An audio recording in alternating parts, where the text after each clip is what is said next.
नमस्कार और स्वागत है आप सबका।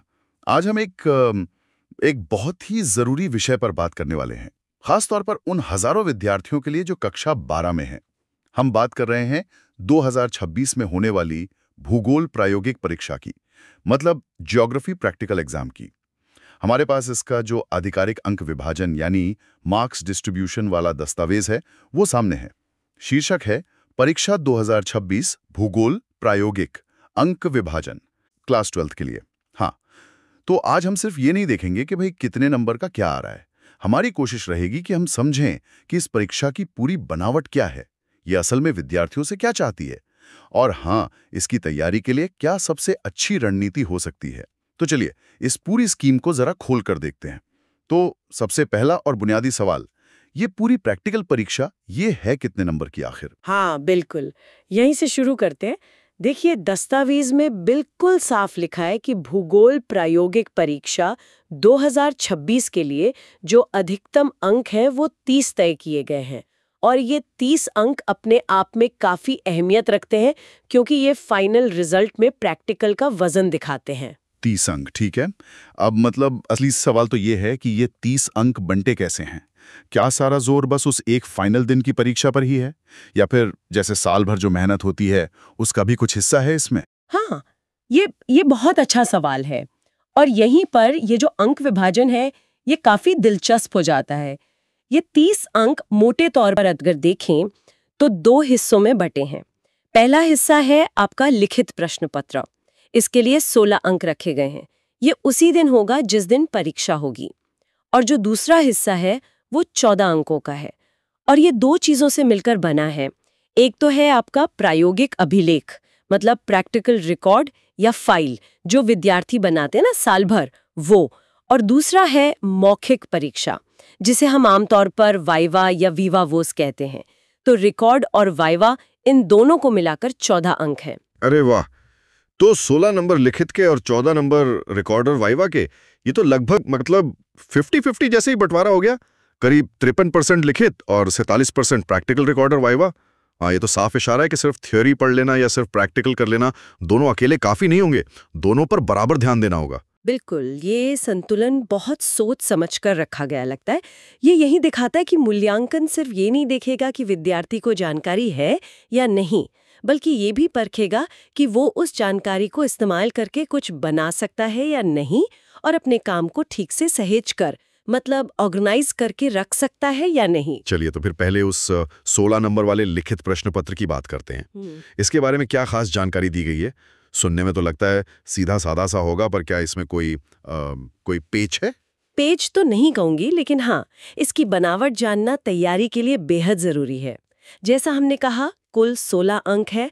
दस्तावेज के हिसाब से ये 16 अंक 4 सवालों में बटे होंगे। और सबसे खास बात, हर सवाल ठीक 4 नंबर का होगा।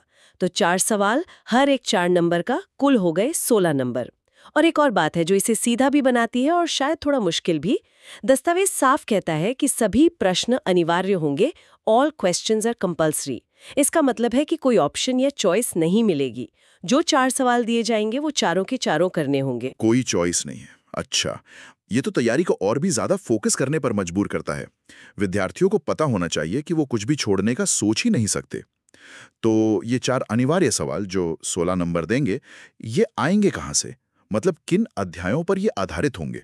हाँ, ये जानकारी शायद तैयारी के नजरिए से सबसे ज्यादा महत्वपूर्ण है। दस्तावेज में बिल्कुल स्पष्ट लिखा है कि ये चारों प्रश्न भूगोल की जो प्रैक्टिकल वाली किताब है, उसके पहले 4 अध्यायों से ही पूछे जाएंगे। इन अध्यायों के नाम हैं, पहला अध्याय 1, आंकड़े, स्रोत एवं संकलन, मतलब data, it's source and compilation. Data कहाँ से आता है, कैसे जमा करते हैं।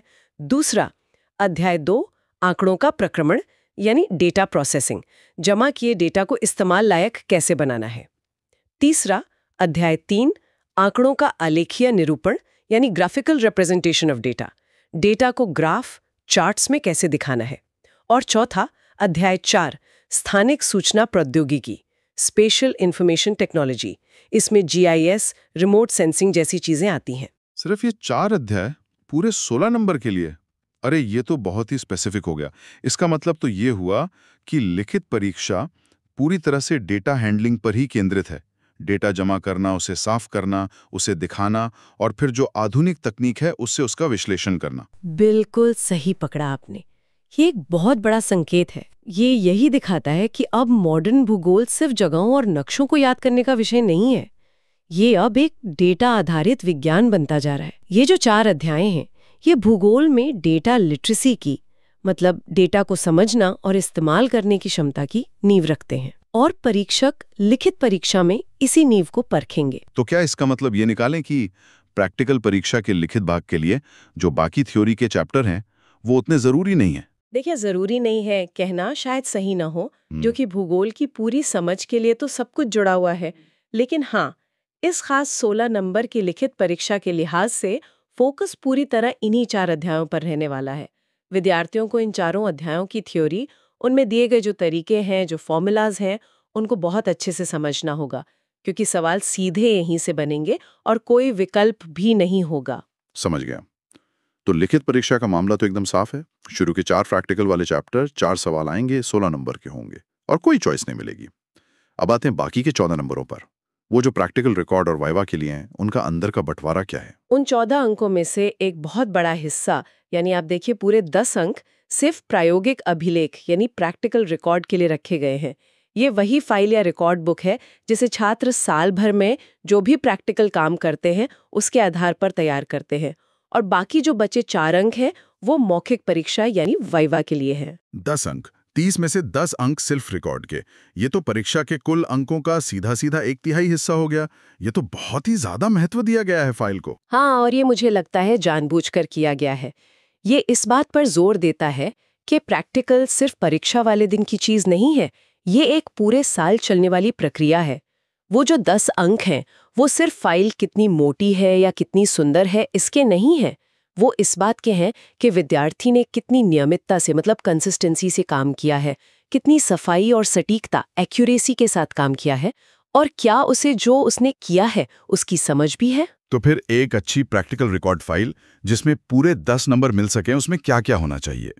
क्या दस्तावेज इसके बारे में कुछ बताता है? दस्तावेज सीधे तौर पर अच्छी फाइल के गुण तो नहीं गिनाता, पर वो एक बहुत महत्वपूर्ण इशारा करता है।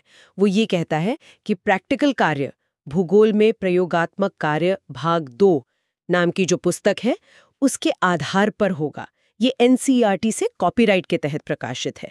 इसका मतलब साफ है, जो भी प्रैक्टिकल अभ्यास, जो डेटा सेट्स, ग्राफ बनाने के तरीके, मानचित्र कार्य उस एनसीईआरटी की किताब में दिए गए हैं, वही स्टैंडर्ड है, वही मानक है। तो एक अच्छी फाइल वो होगी जिसमें उस किताब के आधार पर साल भर में कराए गए सभी या ज्यादातर प्रैक्टिकल साफ सुथरे तरीके से, सही तरीके से, जो भी फॉर्मेट बताया गया है उसमें किए गए हों।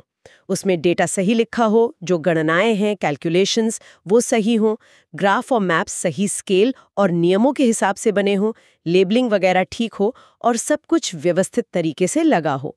ये 10 अंक असल में विद्यार्थी के धैर्य, उसके परिश्रम और उसके संगठन कौशल, मतलब चीजों को ऑर्गेनाइज करने की क्षमता का इनाम है। और वो जो बाकी के 4 अंक वाइवा के लिए हैं, उनका क्या?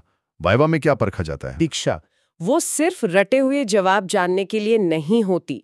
इसके 4 अंक शायद सुनने में कम लगे, पर ये बहुत महत्वपूर्ण है। वाइवा में जो परीक्षक होते हैं, एग्जामिनर, वो आमतौर पर कुछ खास चीजें देखते हैं। पहली, क्या विद्यार्थी को अपने रिकॉर्ड में जो काम किया है उसकी वाकई में समझ है? क्या वो बता सकता है कि उसने कोई खास ग्राफ क्यों बनाया या किसी डेटा को प्रोसेस कैसे किया? दूसरी, क्या उसे प्रैक्टिकल से जुड़े जो बुनियादी सिद्धांत हैं, कॉन्सेप्ट्स, वो पता है? जैसे अगर उसने कोई स्टैटिस्टिकल मेथड यूज किया है तो क्या वो उसे समझा सकता है? तीसरी, क्या उसे उन 4 अध्यायों की बेसिक थ्योरी पता है जिनसे लिखित परीक्षा आनी है, खासकर वो जिनका संबंध सीधे प्रैक्टिकल से है?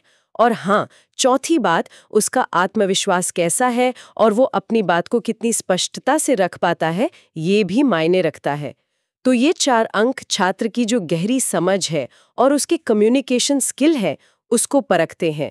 ये सिर्फ फाइल जमा कर देने भर से नहीं मिल जाते। ये तो पूरी तस्वीर अब काफी हद तक साफ हो रही है। लिखित परीक्षा डेटा स्किल्स पर केंद्रित है, रिकॉर्ड साल भर की मेहनत और सफाई को दिखाता है, और वाइवा जो है वो समझ और प्रस्तुतिकरण को जांचता है। अब आपने एनसीईआरटी की किताब का जिक्र किया, क्या मतलब सब कुछ इसी किताब से करना है? हाँ, दस्तावेज इसी भूगोल में प्रयोगात्मक कार्य भाग 2 एनसीईआरटी को आधार बताता है।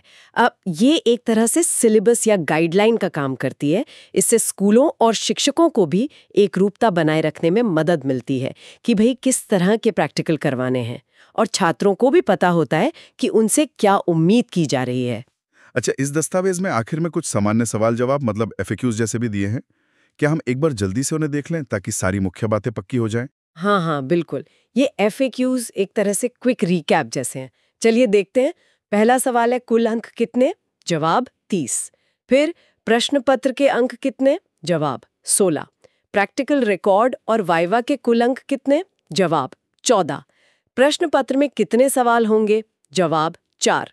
हर सवाल कितने नंबर का होगा? जवाब 4। प्रश्न पत्र किन अध्यायों से आएगा? जवाब अध्याय 1, 2, 3 और 4 से। और आखिरी, सिर्फ प्रैक्टिकल रिकॉर्ड के कितने अंक हैं?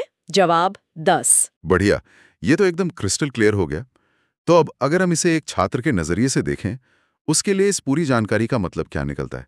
इसकी तैयारी की रणनीति पर क्या असर पड़ना चाहिए? हाँ, इसका तो बहुत बड़ा असर पड़ना चाहिए। पहली बात, छात्र को ये समझना होगा कि वो प्रैक्टिकल परीक्षा को हल्के में नहीं ले सकता।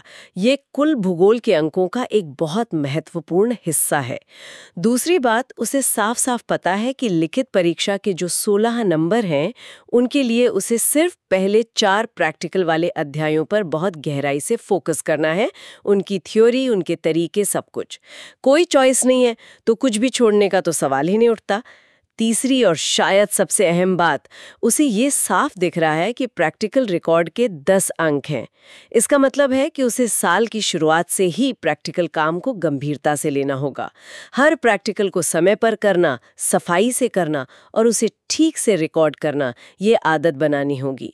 वो जो आखिरी समय में फाइल पूरी करने की कोशिश होती है ना, उससे शायद अच्छे अंक न मिल पाए। और वाइवा की तैयारी का क्या? उन 4 अंकों के लिए क्या खास किया जाए? देखिए, वाइवा की तैयारी कोई अलग से करने वाली चीज नहीं है। अगर छात्र ने प्रैक्टिकल ध्यान से किए हैं, रिकॉर्ड खुद बनाया है और उन शुरुआती 4 अध्यायों को अच्छे से समझा है, तो वाइवा की तैयारी तो अपने आप ही हो जाती है। वाइवा में बस अपने किए हुए काम को आत्मविश्वास से समझाना होता है। हाँ, शायद अपने रिकॉर्ड को एक बार अच्छे से पलट कर देख लेना और जो बेसिक परिभाषाएं हैं या तरीके हैं, उन्हें दोहरा लेना काफी होगा। तो रणनीति साफ है। शुरू के 4 चैप्टर पर खास ध्यान, लिखित परीक्षा के लिए। साल भर नियमित रूप से प्रैक्टिकल करो और रिकॉर्ड बनाओ, वो 10 नंबर के लिए। और जो कर रहे हो उसे समझते हुए करो ताकि वाइवा के 4 नंबर भी पक्के हो सकें। बिल्कुल, यही संतुलन साधना है। ये अंक विभाजन छात्रों को एक तरह का रोड मैप दे रहा है कि उन्हें अपना समय और मेहनत कैसे बांटनी है। ये सिर्फ नंबरों का खेल नहीं है, ये सीखने की पूरी प्रक्रिया को भी एक दिशा दे रहा है। सभी के लिए बहुत जरूरी है जो 2026 में ये परीक्षा देने वाले हैं। इससे ना सिर्फ ये पता चलता है कि क्या पढ़ना है, बल्कि ये भी पता चलता है कि किस तरह की स्किल्स को, मतलब योग्यताओं को महत्व दिया जा रहा है। डेटा को समझना, उसे इस्तेमाल करना, उसे ठीक से प्रस्तुत करना और अपने काम को सहेज कर रखना। निश्चित रूप से, और यहीं पर बात सिर्फ परीक्षा पास करने से आगे नहीं निकल जाती है। ये जो स्किल्स हैं, डेटा कलेक्शन, प्रोसेसिंग, ग्राफ बनाना, मैप बनाना, GIS या स्पेशल टेक्नोलॉजी की बेसिक समझ, ये आज के ज़माने की ज़रूरतें हैं। ये सिर्फ भूगोल की क्लास तक ही सीमित नहीं है। आप बिल्कुल सही कह रही हैं। आजकल तो हर फील्ड में डेटा डेटा डेटा ही सुनाई देता है। तो क्या ये प्रैक्टिकल परीक्षा एक तरह से अनजाने में ही सही छात्रों को भविष्य के लिए तैयार कर रही है? मैं कहूँगी बिल्कुल कर रही है। आप सोचिए, डेटा एनालिसिस तो आजकल हर जगह है। बिजनेस में, साइंस में, सोशल साइंसेज में, प्लानिंग में, यहाँ तक कि जर्नलिज्म में भी इसका इस्तेमाल बढ़ रहा है। ग्राफ और चार्ट्स के जरिए अपनी बात को असरदार तरीके से कहना, ये तो एक यूनिवर्सल स्किल है। और GIS और स्थानिक विश्लेषण की बात करें तो वो शहरी नियोजन, अर्बन प्लानिंग, पर्यावरण प्रबंधन, एनवायरमेंटल मैनेजमेंट, आपदा प्रबंधन, डिजास्टर मैनेजमेंट, लॉजिस्टिक्स, खेती, आप नाम लीजिए, न जाने कहाँ कहाँ काम आता है। तो ये जो प्रैक्टिकल का सिलेबस है, ये छात्रों को सिर्फ भूगोल के लिए नहीं, बल्कि एक ऐसी दुनिया के लिए तैयार कर रहा है जो डेटा पर चलती है। ये उन्हें वो भाषा सिखा रहा है जिसमें आज दुनिया का बहुत सारा काम हो रहा है। तो हमने इस दस्तावेज के आधार पर 2026 की भूगोल प्रायोगिक परीक्षा की पूरी संरचना, उसके अंक विभाजन और उसके पीछे छिपे महत्व को अच्छी तरह समझा।